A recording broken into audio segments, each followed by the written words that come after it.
నమస్తే రమ్మగారు. నమస్తే చే రమ్మగారు, మంచి తమాషా కథ ఏదైనా ఉంటే ఒకటి చెప్పండి. పల్లెటూరు కథ చెప్తాను ఒకటి. ఓకే.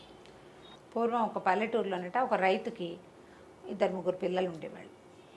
అయితే వాళ్ళలో ఆఖరి వాడి పేరు సోములు. సోములు. అయితే ఈ సోములు ఏంటంటే వీడు చాలా తెలివైనవాడు, ధైర్య సాహసాలు ఉన్నవాడు. కానీ వాడు తన తెలివిని తన సాహసాన్ని ఎప్పుడూ ప్రదర్శించేవాడు కాదు. నిండుకుండా వీడి సంగతి ఎవరికీ తెలియదు అనేవాళ్ళు. అయితే ఓసారి వాళ్ళ పొలంలో నాట్లేస్తుంటే వాళ్ళ నాన్న ఇంటి నుంచి అన్నం తెమ్మన్నాడు. అంటే మన పొలంలో నాట్లేస్తే ఫ్రెండ్స్ 5-6 మంది కలిసి వేశారనుకో, వీళ్ళందరికీ అన్నం పెట్టే పూచి మందనమాట. అదే మన వైపు కంటే ఇది కొంచెము ఈ తిరుపతి చుట్టుపక్కల ఊళ్ళల్లో బాగా కనపడుతుంది. ఆ వైపు చిత్తూరు ఆ ప్రాంతాల్లో ఏంటంటే ఒకళ్ళకొకళ్ళు సాయాలు వెళ్తాం అన్నమాట. ఒకళ్ళకొకళ్ళు సాయం వెళ్తారు. మీ పొలంలో ఇవాళ పని చేస్తాం, మా పొలంలో రేపు పని చేస్తాం. ఎవరి పొలంలో పని చేస్తున్నారో వాళ్ళు ఆ పూటకి సంకటేయటం. ఓకే. అది బాగా కనిపిస్తుంది. ఆ కథల్లో కూడా భలే కనిపిస్తాయి. ఆయన పేరు నామిని సుబ్రహ్మణ్యం నాయుడు గారి కథల్లో బాగా కనిపిస్తాయి.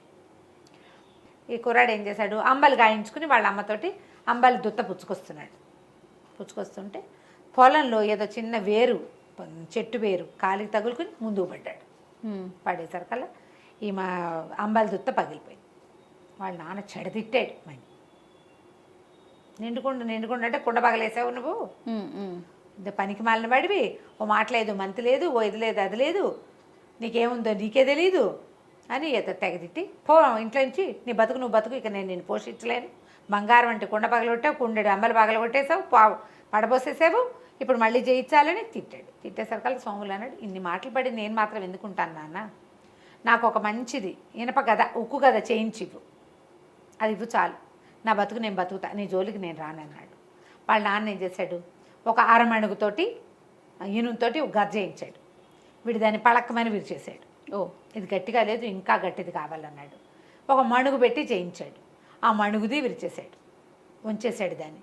తర్వాత 2 మణుగులు పెట్టి మంచి ఉక్కు గద ఒకటి చేయించి ఇస్తే ఆ గదని వీడు గట్టిగా నొక్కితే వంకర పోయింది, కానీ పర్వాలేదులే ఇది పనికొస్తుంది, ఇది వాడుకుంటాను నేను అన్నాడు.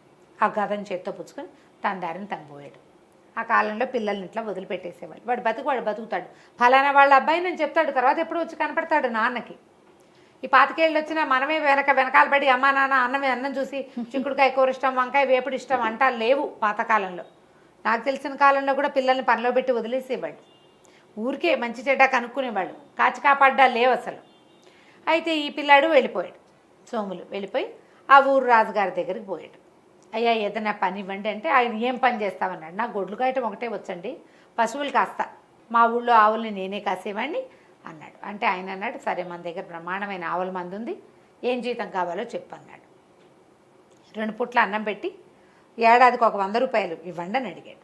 ఆయన అన్నాడు, జీతం ఎక్కువే అడిగావు, అయినా సరే ఇస్తా, ఆవులు మాయం కాకుండా చూసుకోవాలి నువ్వు, ఒక ఆవు మాయమైనా కుదరదు అన్నాడు. అంటే ఆవులు మాయమయ్యే లక్షణం ఉంది వీళ్ళ దగ్గర. సరే వీడిని పెట్టుకున్నాడు. వీడేం చేశాడు, తన ముక్కు కదా భుజాన్ని వేసుకుని పొద్దున్నే శుభ్రంగా ఇక్కడ వీళ్ళు పెట్టిన సద్దన తిని ఆవుల మందని తోలుకుపోయాడు. తోలుకుని మైదానం పైకి తీసుకెళ్తే గొడ్లన్నీ బాగున్నాయి రాజుగారి దగ్గర, మంచి మైదానం అంతా పచ్చిగా, రాజుగారి ఆవులు కాబట్టి ఎవరు అడ్డం పడేది లేదు. మధ్యాహ్నం అయ్యేసరికి భోంతరాళాలు దదరిల్లేలాగా ఒక పెద్ద రాక్షసుడు ఒకడు వచ్చాడు. అయ్యో. వచ్చి ఎవడు రావాడు అని అరిచేశారు. కంగారు పడి వీడు ఏమన్నాడు, ఎందుకన్నా అట్లా గరుస్తున్నావు, చెవులు పగిలిపోయేలాగున్నాయి, నీకేం కావాలి చెప్పు అన్నాడు. నాకు ఏదైనా కావాలన్నాడు. ఎందుకు, ఒక మంచి ఆవు ఏదైనా కావాలా, తీసుకుంటావా ఆవుని, తీసుకుపో, అరుపెందుకు దానికి అంటే సరేనన్నాడు. సరేనని ఏం చేశాడు, ఈ మొత్తం ఉన్న ఆవుల్లో ఒక బ్రహ్మాండంగా బాగా కండపట్టి ఉన్న ఆవును ఒకదాన్ని పట్టుకుని అడవి తీగలు తెచ్చి దాన్ని తిరగేసి కింద పడేసేసి కాళ్ళు కట్టేశాడు. ఓకే. రాక్షసుడు కట్టేసి, అరే కుర్రాడు ఇట్రారా, దీన్ని ఎత్తి నా భుజం మీద పెట్టన్నాడు. అనేసరికల్లా కుర్రాడు అన్నాడు, అట్టేట ఎత్తుతానా, అట్లా ఎత్తలేను, నువ్వు ఓ పంచి ఈ 2 కాళ్ళకి మధ్యలో తలదూర్చు, తాళ్ళేసి కట్టేసావు కదా, తలదూర్చు, నేను మోపు చేసి పైకి లేవదీస్తా అన్నాడు. అనేసరికల్లా వీడేం చేశాడు, కాళ్ళకి 2టికి తాళ్ళు కట్టి వాటి మధ్యలో ఒక కర్ర పెట్టాడు. దాని మధ్యలోకి తలదూరిస్తే వీటితో లేవదీస్తాడనమాట. అదేలేండి. ఇది కొంచెం పాతకాలపు పద్ధతులు తెలిసిన వాళ్ళకి అర్థమవుతుంది ఎట్లా లేవదీస్తాడు అని. వీడేం చేశాడు, రాక్షసుడు ఇట్లా వంగి ఆ కర్రకిను ఆవుకి మధ్యలోకి ఇట్లా తలదూర్చంగానే మనవాడు ఏం చేశాడు, ఆ వంచుతూ ఉండగానే ఉక్కు గద ఉందిగా వీడి దగ్గర పెట్టి పడేయాలి మన తలకాయ పగలగొట్టేశాడు. వాడు వంగాడు, చేతులు అవి ఏమి వాడు స్వాధీనంలో ఉండవు. మనుషులు వంగినప్పుడు ఎట్లా స్వాధీనంలో ఉంటుంది? అవును అవును. అక్కడి నుంచి తలకాయ కొట్టేసి పటా నడ్డి మీద దెబ్బలు కొట్టేశాడు. కొట్టేసరికల్లా ఆవు మీదకి వేయించి పక్కకు పడిపోయాడు. వాడు మెడ విరిగిపోయి చచ్చిపోయాడు రాక్షసుడు. వీడేం చేశాడు, ముందు ఆవు కట్లోడు తీసేసి దాన్ని చరిచి భయం తీర్చి దాన్ని వదిలేశాడు. అక్కడి నుంచి ఈ రాక్షసుడి మెడ అక్కడ వీడికి చిన్న చిన్న కత్తులు లాంటి సాధనాలు ఉన్నాయి. ఈ ఆవులతో పాటు వెళ్ళేటప్పుడు పులులు వస్తే ఉంటాయని చిన్నవి ఇచ్చారు అక్కడ వాళ్ళు, చిన్న సంచి లాంటిది. ఆ రాక్షసుడి కుత్తుకు కోసేసాడు. ఆ కుత్తుకని తీసుకెళ్ళి మెడని తీసుకుపోయి తలని చెట్ల గుబురులో దాచిపెట్టాడు. అక్కడి నుంచి పక్కన వాగు, నీళ్ళున్న వాగు ఉంది, ఓ పక్క అంతా కొంచెం మేటగా ఉంది. అక్కడ కూర్చుని కాసేపు ఈ కర్రతో తవ్వి ఈ రాక్షసుడి శరీరాన్ని అందులోకి దొర్లించేసి ఇసుక పోసి కప్పేశాడు. సాయంత్రం ఆవులను తోలుకుపోయాడు. రాజుగారు ఆవులన్నీ లెక్కెట్టిచ్చారు. అన్ని ఆవులు ఉన్నాయి. ఏమిటో విశేషాలు మైదానంలో అన్నారు. ఏమున్నాయండి, చక్కటి పచ్చికుంది, ఆవులు హాయిగా మేసాయి, ఇంకేముంది విశేషం అన్నాడు సోములు. ఇంకేం విశేషాలు లేవా అని అడిగాడు రాజుగారు. ఏమి లేవండి అన్నాడు. ఇదేనండి విశేషం, ఇంకేముంటాయండి అన్నాడు. అనగానే నేను ఆశ్చర్యపోయాడు. సరే ఊరుకున్నారు. మర్నాడు మళ్ళీ ఆవులను తోలుకుపోయాడు మనవాడు. అన్నం తిన్నాడు, చక్కగా ఆవులను తోలుకెళ్తే మధ్యాహ్నానికల్లా రెండో రాక్షసుడు వచ్చేసాడు. వాడు అన్న, మా తమ్ముడేట్రా ఏం చేసావురా అంటే, నేనేం చేశానన్నా, ఆవును మెడబెట్టి పట్టి పంపించాను, నాకేం తెలుసు అంటే, సరే నేను కూడా ఆవును పట్టుకెళ్తాను. పట్టుకెళ్ళని సేమ్ మెథడ్. ఆ ఆవు రెండు కాళ్ళు ముందు వెనకాల కట్టేసి మధ్యలో ఒక కర్ర దూర్చి తల అందులో పెట్టే లోపల వీడు వెనకాల నుంచి కొట్టేశాడు. ఈ రాక్షసుడు తలకాయ కూడా దాచేశాడు. బాడీ తీసుకెళ్ళి బాగులో దోసేశాడు. సాయంకాలం మళ్ళీ రాజుగారి దగ్గరికి పోయాడు. పశువులశాలకు వెళ్ళంగానే లెక్కెట్టారు, చూసుకున్నారు. ఏమిటి విశేషాలంటే, ఏమున్నాయండి, ఇవాళ మబ్బేసిందండి, అట్టే ఎండలేదు, ఓ జల్లు పడుతుందేమోనని కూడా అనిపించిందండి, అదేనండి విశేషం అన్నాడు. రాజుకి వింతగానే ఉంది, ఏదో జరుగుతోంది, ఏంటో తెలీదు. వాడేం చెప్పడు, వాడు ఎవరికీ చెప్పడేమి, అన్నం తింటాడంతే, కులసాగా ఏ పిన్నలు వాయించుకుంటూ తిరుగుతాడు అటు ఇటు. ఏం లేదు. మూడో రోజు మళ్ళీ ఇంకో రాక్షసుడు వచ్చాడు. తుంపదగా ఇంతమంది వస్తున్నారని వాడిని కూడా ఇదే శాస్తి పట్టించాడు మనవాడు. ఓకే, వాళ్ళు తెలివి గల వాళ్ళు కాదు, బలం ఉన్న వాళ్ళు అంతే. వీడికి తెలివి బలము రెండూ ఉన్నాయి కుర్రాడికి. సాయంకాలం ఇంటికి వెళ్ళగానే రాజుగారు అడిగితే ఏమన్నాడు, ఒక ఆవు ఈయనమప్పుగా ఉందండి, రేపు ఇంతుందేమో చూద్దారండి, దాన్ని తీసుకెళ్ళొద్దండి, కట్టేస్తానండి, అదేనండి విశేషం అన్నాడు. నాలుగో రోజు ఒక ముసిలి రాక్షసి వచ్చింది వీడి దగ్గరికి, ఈ కుర్రాడి దగ్గరికి. ఏర్రా నా ముగ్గురు కొడుకులు ఏమైపోయారా, కనపట్టలేదు, నువ్వే ఏదో చేసావు వాళ్ళని అనేసి మీద పడింది. అది బక్కగా ఉంది, కానీ రాక్షసి పళ్ళు గిళ్ళు భయంకరంగా ఉన్నాయి, మిడిగుడ్లు. అక్కడి నుంచి మనవాడు ఏం చేశాడు, ఆ మీద పడింది అన్నదిటా మీద పడుతుంటే పక్కకి తప్పుకుని కింద పడేలాగా చేశాడు. తన ముక్కు గద పెట్టి ఆ మూసలు దాన్ని కాళ్ళు విరగొట్టేశాడు.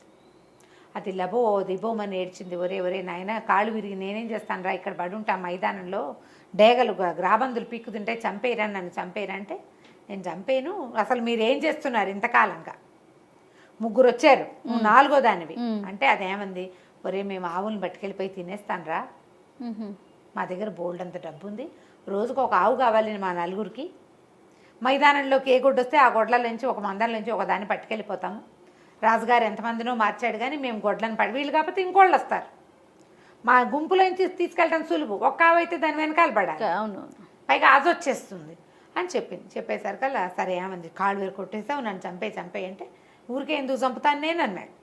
వాళ్ళు నన్ను చంపుతారని భయంతో చంపేశాను వాళ్ళని, నువ్వు నన్నేం చేయలేవు, ముసలిదానివి, నీ కాళ్ళేమో విరిగిపోయినాయి అనగానే, బాబు నీ పుణ్యం ఉంటుంది, ఇలా ముందుకెళ్ళు, అక్కడ పెద్ద గుహ ఉంది, గుహ తలుపు తీసుకుని లోపలికి వెళ్తే ఓ పెట్టె నిండా బంగారం, ఓ పెట్టె నిండా వెండి ఉందిరా, కావాలంటే అవి తెచ్చుకో, ఇంకా అక్కడ ఎవ్వరు లేరు, మేము నలుగురం అయిపోయాం కదా, నన్ను చంపేయి అంటే ఆ ముసలి దాన్ని కూడా కుత్తు కోసేసి దాచేశాడు. ముసలమ్మని బాడీ ఏమో బాగులోకి తోసేసి మట్టి పోసేసాడు, తలకాయని తీసిపోయి ఆ చెట్ల గుబురులో దాచేశాడు. 4 తలలు ఉన్నాయి అక్కడ. వీడేం చేశాడు, వెండి బంగారం పోయి 2 పెట్టెల్లో ఉన్న వెండి బంగారం తెచ్చుకున్నాడు. ఇట్లా వెండి బంగారం తెచ్చుకున్నవాడు ఎవరికి చెప్పకుండా ఉంటాడా, ఎవరో ఒకళ్ళకి చెప్పేయాలి, చచ్చిపోతారు లేకపోతే. అవునవును, వాడు ఎవరితోటి మాట్లాడలే, చెప్పలా. 5-6 రోజుల తర్వాత వీడు ఒక రోజు ఆవుల్ని తోలుకుని ఇంటికి వెళ్ళేసరికల్లా రాజుగారికి కనపడడానికి వెళ్ళాడు. కనపడడానికి వెళ్తే ఎవరు రాజుగారి దేవుడిలో వాకిట్లో ఆయన లేడు. సాయంత్రం ఆవులు వచ్చే వేళకి ఆయన నుంచునేవాడు, వాడు లేడు. లోపల నుంచి ఏడుపులు పెడబబ్బులు వినిపిస్తున్నాయి. పరిగెత్తుకుంటూ లోపలికి వెళ్ళాడు. ఏమైందండి అంటే ఒకడు 3 కన్నుల రాక్షసుడు ఇంకోడు ఉన్నట్టు ఆ ఊరికి రెండో వైపు. ఓహో. వాడు రాజకుమారిని ఎత్తుకుపోయాడు. వాడు ఏం చెప్పాడు, మీ వంటవాడికి ఇచ్చి రాజకుమారిని పంపించు, లేకపోతే నేను ఈ మొత్తం ఊరి మీద పడి విరుచుకు తింటానన్నాడు. ఇక ఏమీ చేయలేక ఇచ్చి పంపించాం. వంటవాడు రాజకుమారి పోయారు వాడి వెనకాల పడి. వంటవాడిని ఎందుకు పంపమన్నాడో తెలియదు. వండించుకోవడానికి ఏమో మరి బహుశా రాజకుమారినే వండిస్తాడా ఏం వండిస్తాడో తెలియదు. అక్కడి నుంచి కుర్రాడు అన్నాడు, సరేలే నేను చూస్తానని ఓ పక్క నుంచి బయలుదేరాడు. ఎక్కడున్నాడు, 3 కన్నుల రాక్షసుడు ఒకడున్నాడు. వాడి కోసమని ఉత్తరం వైపు గుహల వైపుకు వెళ్ళాడు. వెళ్ళేసరికల్లా బాగా వెళ్తే ఒక పెద్ద గుహ ఉంది. ఆ రాక్షసుడు ఆ గుమ్మలో కూర్చుని ఉన్నాడు. యువతల ఒక బండ మీద రాకుమారి కూర్చుని ఏడుస్తుంది. వంటవాడు మాత్రం రాజకుమారిని అక్కడి దాకా తీసుకుపోయి వీడు ఒక బండ వెనకాల దాక్కుని చూస్తున్నాడు. ఆ 3 తలల రాక్షసుడు చూసేసరికల్లా వీడు ఈ మన సోముల దగ్గరికి వెళ్ళాడు. వీడి దగ్గర ఉక్కు గద ఉంది కదా, ఆ గదతోటి దగ్గరికి వెళ్ళాడు. వెళ్ళేసరికల్లా వాడన్నాడు, ఎవడరా నువ్వెందుకు వచ్చావు, నాకు వంట ఉండేవాడు చాలు, నువ్వు అక్కర్లేదు, నువ్వు పశువులు కాసేవాడిలాగా ఉన్నావు అనేసరికల్లా వీడేం చేశాడు, ఈ ఉక్కు గద కాస్త వాడి మొహం మీద విసిరేసాడు. అయితే విసిరేసే సమయంలో ఏమైంది, వీడు బొక్క బొరలా పడిపోయాడు. అది బాగా బరువు ఉంటుంది కదా, దాన్ని టమ్మని వేసి భుజం మీద వేసుకోవాలి. కిందకి పడిపోయాడు. ముందుకు పడేసరికల్లా మోచేతి దగ్గర అంతా ఇట్లా చీరుకుపోయింది. రాకుమార్తె గబగబా పరిగెత్తుకుంటూ వచ్చి వీడెవడో తనని రక్షించడానికి వచ్చాడని పమిడి కొంగు పర్రం జించి చేతికి కట్టుకట్టింది. ఈ మొహానికి దెబ్బ తగిలేసరికల్లా రాక్షసుడు కాస్త ఢామని వెలకిలబడ్డాడు. మొహాన్ని తగిలేసింది, ఇట్లా పడిపోయాడు. పడేసరికల్లా ఇవి ఏం చేశాడు, ఈ చేతి కట్టుకట్టించుకుని పరిగెత్తుకుంటూ వెళ్ళి తన గద ఎక్కడుందో తెచ్చి వాడి మొహం మీద చిత కొట్టేశాడు. ఒక చోట దెబ్బ తగిలిన చోటే మళ్ళీ కొట్టాలి, కొత్త చోట కొట్టకూడదు. ఎక్కడ దెబ్బ తగిలిందో అక్కడే కొట్టాలి. ఒక 5-6 దెబ్బలు తగిలేసరికల్లా రాక్షసుడు కాస్త చచ్చిపోయాడు. కుర్రాడు ఏం చేశాడు, ముక్కు గద భుజాన్ని వేసుకుని వంటవాడికి అమ్మాయి గారిని ఇంటికి తీసుకుపో, మరి నేను పడుకుంటాను, నాకు నిద్ర వచ్చేస్తోంది, పొద్దునుంచి ఎండలో ఉన్నాను అని చెప్పి వెళ్ళిపోయాడు. వాడికి రాకుమార్తె వ్యవహారం వాడికి ఏం అక్కర్లా, పని చేశాడు వెళ్ళిపోయాడు అంతే. వాడి పనులన్నీ అలాగే ఉంటాయి. అక్కడి నుంచి వంటవాడు ఏం చేశాడు, రాజకుమార్తెను వెంట తీసుకెళ్ళి ఏం చెప్పాడు రాజుగారికి. వాడికి ఏమర్థమైంది, సోములకి రాజకుమార్తె కావాలి, తనకు బహుమతి కావాలి, ఆ గోళలు లేవు. వాడు చెప్పడు. ఆ రోజు రాజుగారు ఏం ప్రకటించారంటే 3 కళ్ళ రాక్షసుడి నుంచి నా పిల్లని ఎవడు రక్షిస్తాడో వాళ్ళకి నా పిల్లని ఇచ్చి పెళ్లి చేస్తానన్నాడు. ఓహో. వీడది వినలేదు, వాడికి ఆసక్తి లేదు ఆ సోములకి. వాడు పోయాడు. ఈ వంటవాడు ఏం చేశాడు, నేనే రాక్షసుని చంపేశానండి అని చెప్పాడు రాజుగారికి. రాకుమార్తెని లోపల తీసుకువెళ్ళిపోయి సేద తీర్చారు. ఆవిడకి ఏదో అన్నం పెట్టి పడుకోబెట్టారు. వంటవాడేమో రాజుగారితో మాట్లాడాడు. అక్కడ రాజకుమార్తె లేదు. పొద్దున్న లేచేసరికల్లా వంటవాడితో మీకు పెళ్ళండి, రాకుమార్తెని పెళ్లి చేస్తానన్నాడుగా తండ్రి, ఎవరు రక్షిస్తారో వాళ్ళకి పెళ్లి చేస్తా, నేను రక్షించాను కాబట్టి పెళ్లి చేసేయండి అనగానే రాజుగారు మరి అన్నమాటకి కట్టుబడి వాడే తీసుకుపోయాడు 3 కళ్ళ రాక్షసుడి దగ్గరికి. వాడే అక్కడి నుంచి మోసుకొచ్చాడు వెనక్కి. సో వాడితో కాబట్టి ఇక పెళ్లి చేయాల్సిందేనని నిశ్చయించుకున్నారు. మర్నాడు పొద్దున అమ్మాయి గారి పెళ్లి అని అనౌన్స్ చేశారు. అక్కడి నుంచి రాజకుమార్తె ఏమో ఈ పని మనిషికి ఎవరికో చెప్పింది, కొంగ ఎందుకు చిరిపోయింది అమ్మగారు అని అడిగితే అదేనే ఆ కుర్రాడు ఒకడు నన్ను రక్షించాడు కదా, వాడి చేతికి కట్టానే అనేసరికల్లా ఈ చెలికెత్తపోయి వాడి దగ్గర చూసింది. వాడి చేతులకి గాయాలు లేవు, ఏమీ లేవు, చేతికి కట్టానంది ఆవిడే, ఇక్కడ కాదనమాట అని అమ్మాయి ఏం చేసింది, మెల్లిగా దాని ప్రిన్సెస్లో అందరికీ ప్రచారం చేయటం మొదలెట్టింది. వీడు కాదు ఇంకోటి ఎవడో ఉన్నాడు, వాడి చేతికి దెబ్బ తగిలిందిట, రాకుమార్తె కట్టుకట్టిందిట, కొంగేమో చిరుగుంది, పర్రుని ఈ చివరి నుంచి ఆ చివరి దాకా చిరిగిందంటే వాడి చేయి సన్న చెయ్యి అయి ఉండదు, వాడెవడో బలశాలి. వంటవాడికి ఏం బలం ఉంటుంది, వంట చేసుకుంటాడు బోడిమొహం అని ఇలా చెప్తోంది. వీడికి వంటవాడి దిలాస ఏంటి, వాడు నిద్రపోతానని వెళ్ళిపోయాడంటే వాడికి లక్ష్యం లేదు. పైగా పశువుల కాపరి కంటే వంటవాడు నయం కాదు కొంచెం, కాబట్టి నాకే ఇచ్చి పెళ్లి చేస్తారనుకున్నాడు. అక్కడి నుంచి రాజు కాసేపటికి మొత్తాన్ని మధ్యాహ్నానికి ఎవరికైతే ఈ పిల్లనిచ్చి పెళ్లి చేయబోతున్నారో వాడు రక్షించిన వాడు కాదు అనేది తెలిసిపోయింది. ఒక చెలికత్తి వచ్చి వీడు కాదట కదండి, కానీ వాడితోటే మీ పెళ్లి చేస్తున్నారండి అని చెప్పింది. రాకుమార్తె హుటాహుటని పరిగెత్తింది తండ్రి దగ్గరికి. నాన్న వీడు కాదు, మా అబ్బాయికి దెబ్బ తగిలింది, వాడెవడో నాకు తెలియదు, వాడు ఎత్తుగా ఉన్నాడు, బలంగా ఉన్నాడు, దెబ్బ తగిలింది, మోచేకిందంతా ఇదంతా దొక్కిపోయింది, నేను నా చీర కొంగు కట్టాను, వాడెవడో కనుక్కో, వాడికిచ్చి నన్ను పిలిచి వాడు నన్ను రక్షించింది, నేను చూస్తుండగానే గద పెట్టి కొట్టాడు వాడిని. ఓకే. వీడు ఊరికే నన్ను తీసుకొచ్చాడు నాన్న, తెచ్చిన వాడికి ఇచ్చి పెళ్లి చేస్తానని కాదు కదా నువ్వు చెప్పింది. వాడేమంటాడు, వాడు నేను తీసుకొచ్చా కదా అంటాడు. తీసుకొచ్చిన వాడు కాదు, రాక్షసుడిని ఎవడు చంపాడో వాడికి ఇచ్చి కాపాడినవాడు అనేసరికల్లా అప్పుడు అసలు ఎవరు ఈ దారిన వెళ్ళారు అని వాడిని ఎంత అడిగినా వంటవాడు చెప్పలేదు. నేనేనంటాడు. రాకుమార్తె కాదంటుంది. అక్కడి నుంచి ఎవరు వచ్చారు, ఎవరు వెళ్ళారు, అసలు ఈ దారి వెంబడి వెళ్ళిన వాళ్ళు ఎవరు అని ఎంక్వైరీ చేసేసరికల్లా ఒక 5-6 చెప్పారు. పశువులు కాచే సోములు ఇటు వెళ్ళాడు. వాడి భుజం మీద ఒక ఉక్కు గద ఉంది. ఈ పిల్ల చెప్పింది గద ఉంది వాడి దగ్గర అని. అక్కడి నుంచి ఈయన కబురు చేశాడు. కబురు చేసి ఆ సోములు వచ్చాడు. సోములు రాగానే ఈ పిల్ల ఈ అబ్బాయి నన్ను రక్షించిందని చెప్పేసింది రాకుమార్తె. ఆయన రాజుగారు అడిగాడు, ఏమిట్రా నాయన నువ్వే చేసావు అంటే, అవునండి. మరి చెప్పలేదేమిట్రా? ఏముందంటే అందులో చెప్పడానికి, అందులో పెద్ద మ్యాటర్ ఏముంది? అమ్మాయి గారిని తీసుకుపోయాడు, పిల్లని పెళ్లి చేసుకుంటాడో చంపేసి వంట చేయించుకుంటాడో తెలీదు. మన దగ్గర గద ఉంది, ఓడిగొట్టాను, పడ్డాడు, చచ్చిపోయాడు. పెళ్ళి ఇంటికి చేరేదిగా, ఇంకా మీకు చెప్పేందుకేముంది ఇందులో ఊరని అనేసరికి ఇదేమిట్రా, మరి ఇంతకుముందు కూడా ఏమైనా ఇలాంటివి జరిగాయంటే, జరగకేమండి బోళ్ళు జరిగాయి. 3 రాక్షసుల్ని వాళ్ళ అమ్మని చంపారు, అక్కడ పెట్టాను కావాలంటే చూసుకోండి అన్నాడు. అక్కడి నుంచి నాకు వెండి బంగారం 2 పెట్టెలు ఏంటంటే ఆ రాజ్యానికి సరిపడా సంపద అది. ఓహో, మా ఇంట్లో ఉన్నాయండి అన్నాడు. మరి నువ్వు ఎందుకురా పశువు వృత్తి చేస్తుంటే, నా పని అదే కదండి, నాకు అదే వచ్చు, అందుకని నేను అదే చేస్తున్నాను. రాజుగారు ఆశ్చర్యపడి, నిండుకుండంటే ఇదే ఇట్లాగా. వాడికి డబ్బులు వచ్చినా వాడు తన పని మానలా, అంతే. ఎవ్వరికీ చెప్పాల, తనంత సాహసకార్యం చేసినా చెప్పలేదు. కనీసం రాజుగారికి వీడిని నేను చంపా, ఇదిగో మీ పిల్ల అని కూడా అప్పచెప్పల. అమ్మాయి సేఫ్గా వెళ్ళింది, నాకు అంతే చాలు అన్నాడు. రాజుగారు చాలా సంతోషించి ఆ సోముల్ని తన అల్లుడిని చేసుకున్నాడు. సోములు వాళ్ళ నాన్న ఆశ్చర్యపోయాడు, అప్రయోజకుడు అనుకుంటే వీడు ఇంత ప్రయోజకుడు అయ్యాడు అని. తర్వాత ఆ రాజ్యానికి రాజు అయ్యాడు. కథ కంచికి మనం ఇంటికి. సూపర్ అండి. నమస్తే. నమస్తే.